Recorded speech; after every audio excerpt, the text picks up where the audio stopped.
ছোট্টবেলা যখন বিমান দেখতাম আকাশে উড়ে, অনেক ভাল লাগতো, মজা লাগতো, মাথার উপর দিয়ে বিমান যাইতেছে।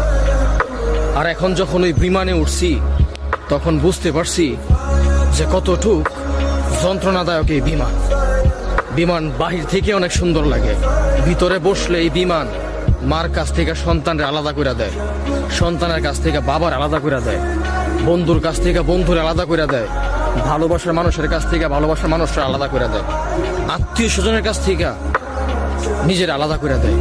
বিমান হইতেছে একটা স্বার্থপর গাড়ি, যেই গাড়িতে একবার উঠলে কবে আবার এই গাড়ি নিয়ে আসবে তার কোনো গ্যারান্টি নাই। এমনকি অনেক মানুষ মৃত হয়ে এই বিমান